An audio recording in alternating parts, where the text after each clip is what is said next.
வாரும் இயேசுநாதா, வாரும் இயேசுநாதா, எந்தன் இதயம் தேடிடும் அன்பே நீ, வாரும் இயேசுநாதா, வாரும் இறைவனே, வாரும் இறைவனே,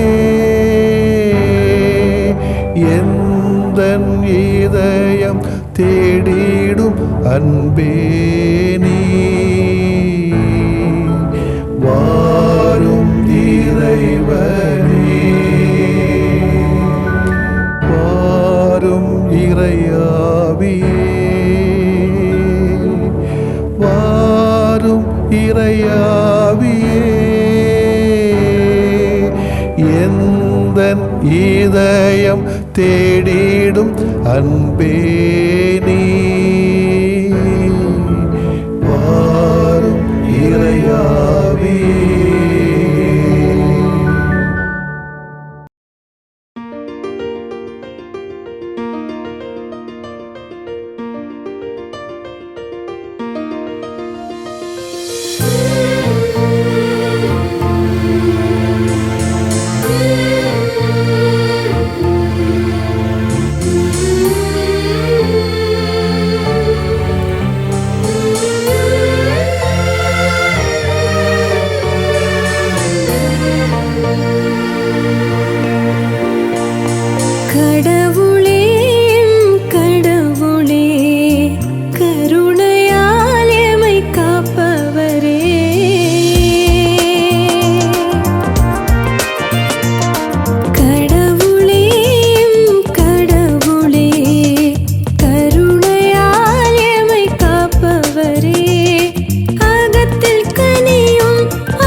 லூக்கா எழுதிய நற்செய்தி அலகு 19 இறை சொற்றொடர்கள் 28 முதல் 40 வரையிலானவைகள்.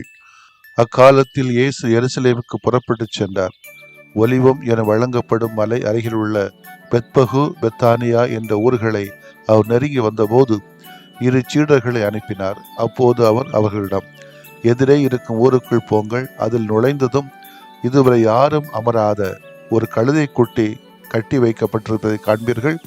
அதை அவிழ்த்து கொண்டு வாருங்கள். யாராவது உங்களிடம், ஏன் அவிழ்க்கிறீர்கள் என்று கேட்டால், இது ஆண்டவருக்கு தேவை என சொல்லுங்கள் என்றார். அனுப்பப்பட்டவர்கள் சென்று அவர் தங்களுக்கு சொன்னவாறே இருக்க கண்டார்கள். அவர்கள் அதை அவிழ்த்து கொண்டிருந்த போது கழுதையின் உரிமையாளர்கள், கழுதையை ஏன் அவிழ்க்கிறீர்கள் என்று அவர்களிடம் கேட்டார்கள். அதற்கு அவர்கள், இது ஆண்டவருக்கு தேவை என்றார்கள். பின்பு அதை இயேசுவிடம் ஓட்டி வந்தார்கள். அக்கழுதையின் மேல் தங்கள் மேலுடைகளை போட்டு இயேசுவை அதன் மேல் ஏற்றி வைத்தார்கள். அவர் போய்க் கொண்டிருந்த போது அவர்கள் தங்கள் மேலுடைகளை வழியில் விரித்து கொண்டே சென்றார்கள். இயேசு ஒலிவமலை சரிவை நெருங்கினார். அப்போது திரண்டிருந்த சீடர் அனைவரும் தாங்கள் கண்ட எல்லா வல்ல செயல்களுக்காக உரத்த குரலில் மகிழ்ச்சியோடு கடவுளை புகழத் தொடங்கினர். ஆண்டவர் பெயரால் அரசராய் வருகிறவர் போற்ற பெறுக, விண்ணகத்தில் அமைதியும் ஆட்சியும் உண்டாகுக என்றனர். அப்போது கூட்டத்தில் இருந்த பரிசேயர்களில் சிலர் அவரை நோக்கி, போதகரே, உம் சீடர்களை கடிந்து கொள்ளும் என்றனர். அதற்கு அவர் மறுமொழியாக, இவர்கள் பேசாதிருந்தால் கற்களை கத்தும் என நான் உங்களுக்கு சொல்கிறேன் என்றார். ஆண்டவரின் அருள்வாக்கு. இறைவா உமக்கு நன்றி. கிறிஸ்து இயேசுவிலே பிரியமுள்ள சகோதர சகோதரிகளே, பலவிதமான திருப்பயணங்கள், சிலுவை பாதைகள், நோன்புகள், தியானங்கள், நடைபயணங்கள், திருப்பயணங்கள் என்று தொடங்கி பல அறச்செயல்கள், நல்ல செயல்கள், ஏழைகளுக்கு உதவி புரிதல், சந்திப்புகள் என்று சொல்லி இந்த தவக்காலத்தை கடந்து வந்து இப்பொழுது புனித வாரத்துக்குள்ளே நுழைகிறோம் என்று உங்கள் யாவருக்கும் நெஞ்சார வாழ்த்துக்களை தெரிவித்துக் கொள்கிறேன். இந்த குருத்த ஞாயிறும் இந்த புனித வாரமும் உங்களுக்கு புனிதமான நாட்களாக இருக்கவும், கடவுள் விரும்புகிற அந்த போராளித்தனத்தில் நம்முடைய சிலுவைகளை சுமந்து இந்த ஏழை மக்களுக்காக, உலக மக்களுக்காக தங்களை அர்ப்பணித்துக் கொள்ளக்கூடிய வாழ்க்கையை சந்திக்கவும், அதை சாதிக்கவும், அதை பற்றி சிந்திக்கவும் கடவுள் அருள் புரிய வேண்டும் என்ற நாளிலே சிறப்பாக உங்களுக்காக வேண்டுகிறேன். குருத்து ஞாயிறு ஆண்டவருடைய திருப்பாடுகளின் குருத்து ஞாயிறு என்று அழைக்கப்படுகிறது. ஏனென்றால் இன்று இயேசு எருசலேம் நகரிலே நுழைந்ததே நமது சாவினை சந்திப்பதற்காகவே. கிறிஸ்துவின் பாடுகளின் மறைவுகளை அறிந்து நமது துன்பங்களை கிறிஸ்துவின் பாடுகளோடு இணைத்து அவற்றை மீட்பின் சக்தியாக மாற்ற கற்றுக்கொள்ள வேண்டும் என்றுதான் இந்த நாளிலே நான் வருகிறோம். ஒரு போராளி, ஒரு சமுதாய போராளி, ஒரு சமூக போராளி எப்படி இருக்க முடியும் என்பதனுடைய எடுத்துக்காட்டும் வாழ்க்கையின் மாதிரியும் தான் ஆண்டவர் இயேசு கிறிஸ்துவுடைய இந்த குருத்தோலை ஞாயிறு எருசலேம் பயணம். ஏன் எருசலேம்? இறைவாக்கினர் யாரும் எருசலேமில் மடிவதில்லை என்பதை அவர் நன்கு தெரிந்திருந்தார். இதுவரை என் காலம் இன்னும் வரவில்லை என்றவர் காலம் வந்துவிட்டது என்பதை மிகவும் நன்றாக அறிந்தே எருசலேம் நகருக்குள் நுழைகிறார். ஏன் இன்றைக்கு செல்ல வேண்டும்? யூதர்களின் ஆண்டுகளிலே நிசான் என்னும் மாதம் மிகவும் முக்கியமானது. காரணம், அவர்களுக்கு இதுவே முதல் மாதம். இந்த மாதத்தின் 10ஆம் நாள் மிகவும் சிறப்பாக கொண்டாடப்படும் நாள். ஆம், அந்த நாளில் யூதர்கள் தங்கள் பாஸ்கா விழாவினை கொண்டாடுவார்கள். இதில் பலியிடுகின்ற ஆட்டினை 4 நாட்களுக்கு முன்பாக தேர்ந்தெடுப்பார்களாம். அதாவது குருத்து ஞாயிறான இன்றுதான் மாசற்ற ஆட்டுக்குட்டியினை தேர்ந்தெடுத்து புனித வெள்ளி என்று பலியிடுவர். இயேசுவும் தன்னையே பலியிடப்படுகின்ற செம்மறியாக இந்நாளிலே கையளிக்கின்றார். ஏன் கழுதை இந்த நிகழ்ச்சியிலே? இறைவாக்கினர் சக்கரியாவின் இறைவாக்கை நிறைவேற்றுகிற வகையில் கழுதையின் மீது அமர்ந்து வருகிறார். கழுதை தாழ்ச்சியின் அடையாளம், ஒதுக்கப்பட்டவர்களின் சின்னம், அடிமையின் விலங்கு, அமைதியின் சிகரம். பொதுவாக வெற்றி பெற்றவர்கள், தன்னை அரசனாக காண்பித்துக் கொண்டவர்கள் குதிரையின் மீதுதான் பயணம் பவனி வருவார்கள். ஆனால் இயேசு அனைத்தையும் தலைகளாக்கியவர். பிலாத்து உள்ளிட்ட ரோமியர்களுக்கு இது ஒரு வேடிக்கை விரோதமாக சுட்டு சீவியை பார்த்து போலவே தோன்றியது. எள்ளி நகையாடிவிட்டு கண்டுகொள்ளாமல் சென்று விட்டார்கள். ஏன் ஓசன்னா என்ற பாடல்? இயேசுவின் மீது நம்பிக்கை கொண்டோர் பலரும் இருந்தார்கள். இதனை கண்டு பரிசேயர்களும் தலைமை குருக்களும் பொறாமைப்பட்டதை 2 நாட்களுக்கு முன்பாக நற்செய்தியிலே நாம் வாசிக்க கேட்டோம். அவரை பின்தொடர்ந்த மக்கள் கூட்டம் அவருடைய இறைப்பண்பை உணர்ந்தவர்களாக என தெரியவில்லை. மாறாக அவரே ஒரு அரசராக ஏற்றுக்கொண்டதை அவர்களின் செயல்கள் காண்பிக்கின்றன. வழிகளில் தங்கள் மேலுடைகளை விரித்து அரசருக்கு தங்கள் மரியாதையை செலுத்துகிறார்கள். ஒலிவ மரம் என்றாலே வெற்றியின் அடையாளம். அதன் கிளைகளை தரித்து வெற்றிக்கிதம் பாடுகின்றனர். இதோ எம் அரசர் எருசலேமுக்குள் நுழைந்து விட்டார் என்று போகிறார். ஓசன்னா ஓசன்னா என ஆர்ப்பரிக்கிறார்கள். இதை அனைத்தையும் பார்க்கின்ற பரிசேயர்களால் சீரணிக்க முடியவில்லை. இந்த நேரத்தில் இயேசுவின் மனநிலைத்தான் என்ன? இந்த வெற்றியின் ஆர்ப்பரிப்பு இன்னும் சில நாட்களில் புலம்பலாக மாறும் என்பதை, இந்த ஓசன்னா ஒழிக என்று மாறும் என்பதையும், இந்த மர இலைகள் கிளைகள் அனைத்தும் இலை எதுமில்லா முள்முடியாக மாறும் எனவும், அவர்களின் ஆடை விரிப்பு அனைத்தும் அவரின் ஆடையை களைத்துவிடும் எனவும், கூட்டமாக பின்தொடர்ந்தவர்கள் பின்னால் ஒருவர் நிற்க மாட்டார்கள் எனவும், மக்களின் மத்தியில் பவனி வந்தவர் இனி கள்வர்களின் நடுவிலே அசைவிடாமல் முடியாமல் அறையப்பட்டு இருப்பார் எனவும் அவர் நன்றே அறிந்து வைத்திருந்தார். ஒரு போராளி நிலைமை இதுதான். அதை தெரிந்து புரிந்து சிந்தித்துதான் அதை சந்திக்கிறார். மரணத்தை கண்முன் கொண்டிருந்தாலும் தான் அடையிருந்த இலக்கினை மிக தெளிவாக கடந்து வந்தார். போற்றலையும் தூற்றலையும் சகமாக எடுத்துக்கொண்டார். மனிதத்தின் எதிரை சாவினை வெற்றி கொள்ள சாவினை பற்றி கொள்வதை தவிர வேறு வழியில்லை என்பதில் தெளிவாகவே இருந்தார். இவை அனைத்தையும் அவர் சந்தித்து சாதித்தது எப்படி என்றால், அவர் நன்கு அறிந்திருந்ததால். துன்பம் இல்லை என்றால் இன்பமில்லை, சாவு இல்லை என்றால் வாழ்வு இல்லை, சிலுவை இல்லை என்றால் உயிர்ப்பு இல்லை, பெரிய வெள்ளி இல்லை என்றால் பாஸ்கா இல்லை. நாமும் இந்த மனநிலையோடு நமது அன்றாட வாழ்வினை சந்திப்போம், சாதிப்போம். இப்பொழுது இந்த குருத்து ஞாயிறிலே கலந்து கொள்வோம். ஆமென். மன்றாடுவோமாக. எங்களை உமது மாட்சியின் பங்குதாரர்களாக அழைக்கின்ற ஆண்டவரே, உம்மை போற்றுகிறோம். ஒரு வாழ்க்கை என்பது ஒரு போராட்டம். அந்த போராளித்தனத்திலே நாங்கள் எங்களை ஈடுபடுத்திக் கொள்ளக்கூடிய சக்தியை எங்களுக்கு தாரும். நீர் உமது உடலை இறைவனின் ஆலயமாக மாற்றியது போல நாங்களும் எங்களது உடலையும் வாழ்வையும் உம்மை மாட்சிப்படுத்த பயன்படுத்துகின்ற கருவிகளாக மாற்றுவோமாக. ஆமென்.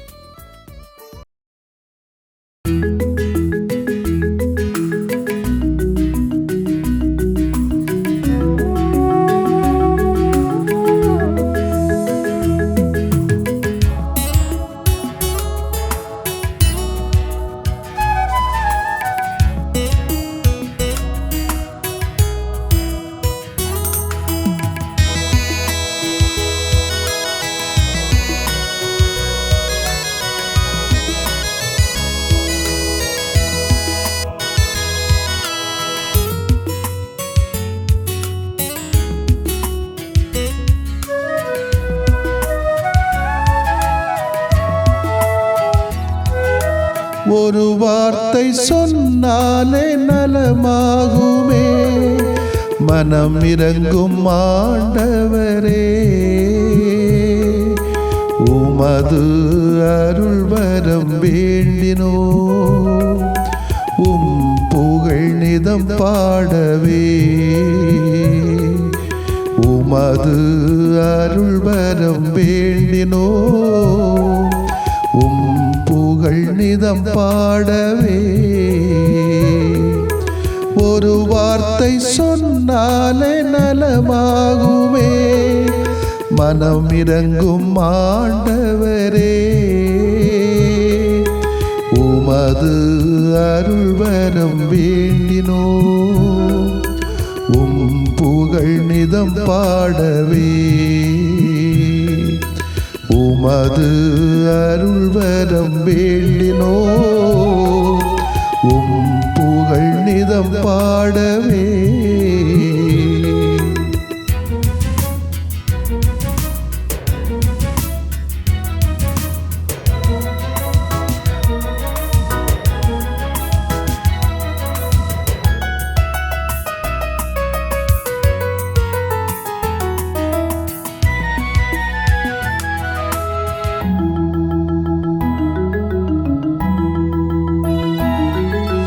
கொடும் நோயின் பிணி நீக்கி நலம் தாருமே, மனம் இறங்கும் ஆண்டவரே. கடன் தொல்லை சுமை நீக்கி உடன் வாருமே, மனம் இறங்கும் ஆண்டவரே. கொடும் நோயின் பிணி நீக்கி நலம் தாருமே, மனம் இறங்கும் ஆண்டவரே. கடன் தொல்லை சுமை நீக்கி உடன் வாருமே, மனம் இறங்கும் ஆண்டவரே. உறவிழந்து போனாலும் மனம் சோர்ந்து போனாலும், உறவிழந்து போனாலும் மனம் சோர்ந்து போனாலும், உடனிருந்து பலம் தாருமே, மனம் இறங்கும் மனம் இறங்கும் மனம் இறங்கும் ஆண்டவரே. ஒரு வார்த்தை சொன்னாலே நலமாகுமே, மனம் இறங்கும் ஆண்டவரே. உமது அருள்வரம் வேண்டினோ, உம் புகழ் நிதம் பாடவே. உமது அருள்வரம் வேண்டினோ, உம் புகழ் நிதம் பாடவே.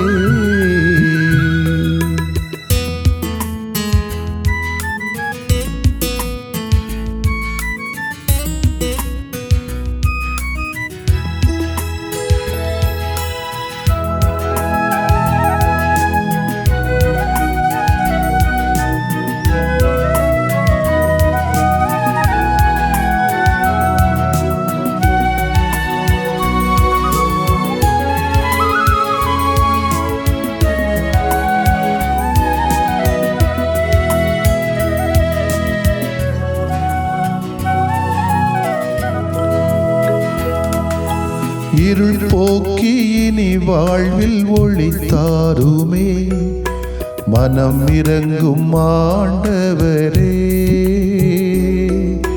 கண்ணீரின் நேரத்தில் தாயாகவே, மனம் இறங்கும் ஆண்டவரே. இருள் போக்கி இனி வாழ்வில் ஒளி தாருமே, மனம் இறங்கும் ஆண்டவரே. கண்ணீரின் நேரத்தில் தாயாகவே, மனம் இறங்கும் ஆண்டவரே. உயிரில்லா வாழ்வினிலே உயிர் தந்த தெய்வம் நீ, உயிரில்லா வாழ்வினிலே உயிர் தந்த தெய்வம் நீ. துயர் போக்கி துணையாக வா, மனம் இறங்கும் மனம் இறங்கும் மனம் இறங்கும் ஆண்டவரே.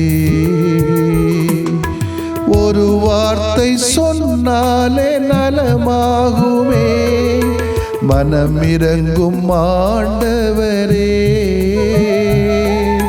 உமது அருள்வரம் வேண்டினோ, உம் புகழ் நிதம் பாடவே. உமது அருள்வரம் வேண்டினோ, உம் புகழ் நிதம் பாடவே.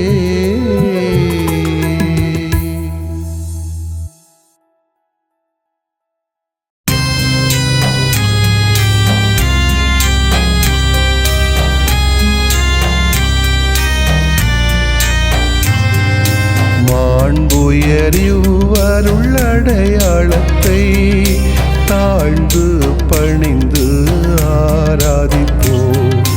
பழைய நியம முறைகள் அனைத்தும் இனி மறைந்து முடிவு பெறுக. புதிய நியம முறைகள் வருக. புலன்களாலே மனிதன் இதனை அறிய இயலா. குறைகள் நீக்க நம்பிக்கையின் உதவி பெறுக.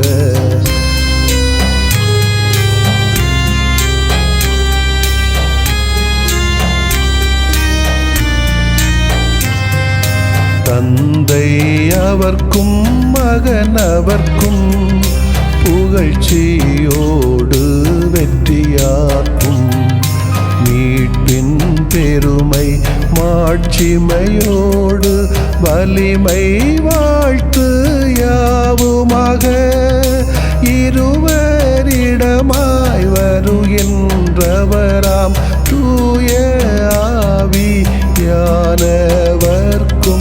அளவில்லாத சமப்புகழ்ச்சி என்றுமே உண்டாகுக. ஆமென்.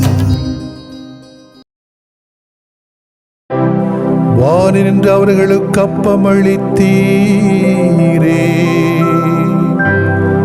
இனிமையெல்லாம் தன்னகத்தில் கொண்ட அப்பம் இதுவே. மன்றாடுவோமாக. இறைவா, இந்த வியப்புக்குரிய அருளடையாளத்திலே உம்முடைய பாடுகளின் நினைவை எங்களுக்கு விட்டு சென்றீ. உமது திருவுடல் திருரத்தமாகியவற்றின் தூய மறைபொருளை வணங்கும் நாங்கள் உமது மீட்பின் பயனை இடைவிடாமல் துய்த்து உணர்ந்து மகிழ அருள்வீராக. தந்தையாகிய இறைவனோடு தூய ஆவியாரை ஒன்றிப்பில் இறைவனாய் என்றென்றும் வாழ்ந்து ஆட்சி செய்கின்ற உம்மை மன்றாடுகின்றோ. ஆமென்.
புத்தாண்டு ஒன்று நமக்காக இன்று புவியினில் புலர்ந்தது. புத்தாண்டு ஒன்று நமக்காக இன்று புவியினில் புலர்ந்தது. உலகத்தின் உயிர்கள் உவகையில் நனைய உள்ளங்கள் பண்பாடுதே. புத்தாண்டு ஒன்று நமக்காக இன்று புவியினில் புலர்ந்தது.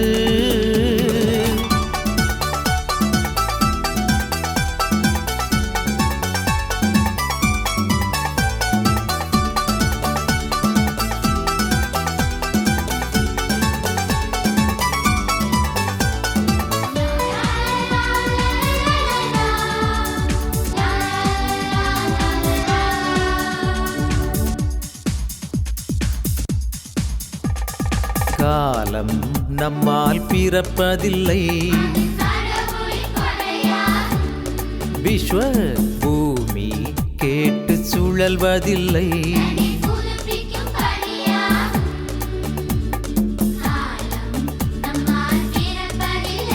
அது கடவுளின் கொடையாகும். தன்னை புதுப்பிக்கும் பணியாகும். ஜனனம் மரணம் இந்த ஜெகத்தில் நிகழ்வது. ஜனனம் மரணம் இந்த ஜெகத்தில் நிகழ்வது. இதில் இறைவன் இணைந்து நின்று இதயம் மகிழ்ந்து தந்த இனிய ஆண்டு ஆகும். இதில் இறைவன் இணைந்து நின்று இதயம் மகிழ்ந்து தந்த இனிய ஆண்டு ஆகும். புத்தாண்டு ஒன்று நமக்காக இன்று புவியினில் புலர்ந்தது. உலகத்தின் உயிர்கள் உவகையில் நனைய உள்ளங்கள் பண்பாடுதே.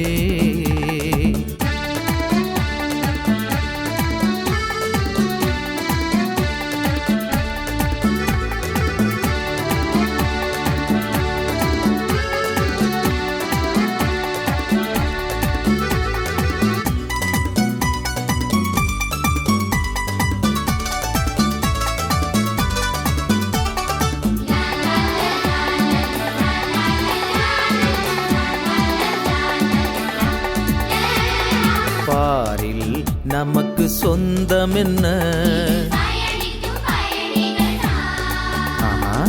ஊரில் நன்மை விளைந்திடவே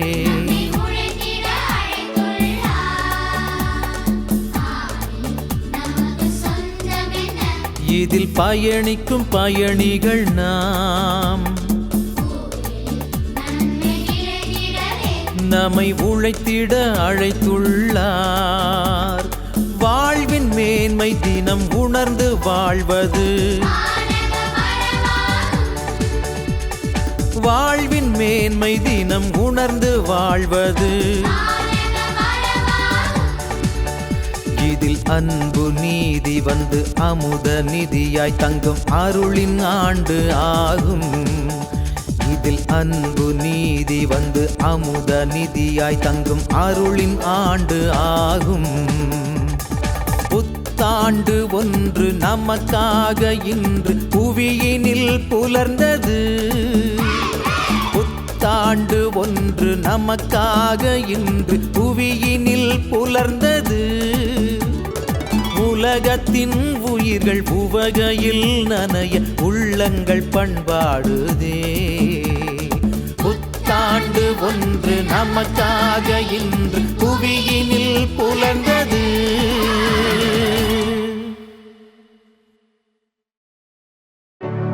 நிலையான புகழுக்குரிய தூய இறை நன்மைக்கு எல்லா காலமும் தொழுகையும் புகழும் போற்றியும் ஆட்சிமையும் உண்டாக கடவது. போற்றியும் ஆட்சிமையும் உண்டாக கடவது. தந்தை, மகன், தூய ஆவியாரின் பெயராலே ஆமென்.